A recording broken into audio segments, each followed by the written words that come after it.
Hello and welcome. My name is Melissa, and today I'm going to give you tips on how to be fearless. I remember the day I uploaded my first YouTube video. That was a long 4 weeks ago. I'm just kidding, but seriously, that shit's scary. And I put it off for a very long time. And actually, I'm still scared, but that's okay. I know I'm going to get better with experience, and I know at the end of the day, the message I have and the people I want to help are far more important than the silly fear I have. If I can use these tips to be brave enough to expose myself to the scary world of YouTube, then you can use these tips to conquer any fear you have. So without further ado, here are the 12 steps you can take to start becoming fearless. Step number 1, be aware of fear in your life. Before we even begin, you have to realize that fear is absolutely normal. We all have fears. Take a moment and think, where is fear present in your life? It is easier to get control of something when you're aware of it, instead of it catching you by surprise. Tip number 2, study fearless people. Who do you admire that is fearless? Who do you know, watch, or follow that you can admire them and be like, damn, I want to be like that person? Study them. What is their backstory? That might inspire you when you realize that everybody started somewhere. And the beautiful thing about the internet is that everything is so well documented now. You could probably find an old video or an old interview of this person. Tip number 3, become a spectator. So what I mean by that is when you're actually experiencing the fear, think of it like you're playing a football game. I use football because my honey loves football. When you're playing football, it's hard. It's hard for you to actually see what's going on. I mean, everything. You're focused on the ball, you're focused on the team, and it's kind of hard for you to really see everything that's going on. Whereas a spectator, when we're watching, we're like, what's he doing? Or what's wrong with that person? Or if you're my boyfriend, what's wrong with you? Because we're a spectator. It's so much easier to see it from the outside, like everything that's going on. But when you're in it playing, it's difficult. So that's what I want you to do. When you're actually going through your fear, I want you to become a spectator.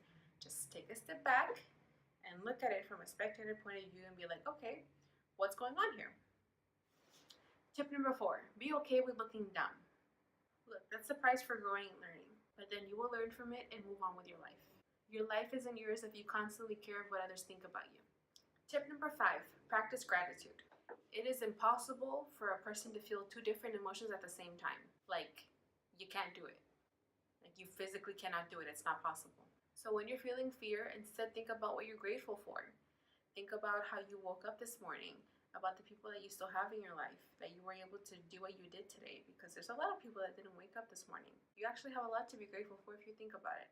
Allow your heart to be filled with gratitude, and I guarantee the fear you're feeling will go away. Even in the worst of situations, there's always something to be grateful for. Tip number 6, find a mentor. But not just any mentor. Find someone that scares you just a little bit and that pushes you past your boundaries. Studies show we are the average of the 5 people we spend the most of our time with. So find someone who's brave, and I promise it will start to rub off on you. Tip number 7, talk about it. You may or may not realize it, but many people have the same fears you have. When you can open up to someone and talk about it, it helps begin the process to start overcoming this fear. Tip number 8, read. This is my favorite. Read. I cannot recommend this enough. Do you know you are probably not the first person that has gone through what you're going through right now? And that there's probably at least a dozen books on that exact subject matter? Do something about it. Learn and open your mind to fix it. Tip number 9, use visualization. This really does help. Imagine yourself facing your fear and conquering it. Our subconscious does not know the difference between right and wrong. It only knows the story we tell it. So start to feed it a more empowering story.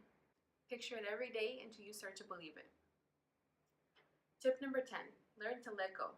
Sometimes we're just getting in our own way. You need to let go and allow life to teach you the lesson it wants you to learn. Tip number 11, think about the worst case scenario. So what would be the worst case scenario? What would be worse than your fear?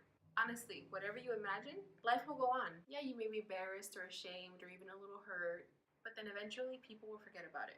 Eventually you will forget about it. It's not always as bad as you think. Tip number 12, look within. What is the root of your fear? Sometimes our fears stem from a belief that we got from an experience. Think of your fear and really ask yourself, where's this fear coming from? And what do I believe about this fear? And now ask yourself, what if that belief is not true? Then what? What would that mean for you? Thank you guys for watching. I understand that some of you may want some more support than just some tips on how to be fearless. If that's the case, head on over to my website, thepurposecoaching.com. We have several programs there that can help you live your best life, to help you be confident, to help you be focused, to help you be brave, to help you take action, help you feel capable, to achieve things you never thought you could. The program gets tailored to you and whatever your needs are. If you like what you heard, please hit the subscribe button, like this video, and comment below what fear do you want to conquer.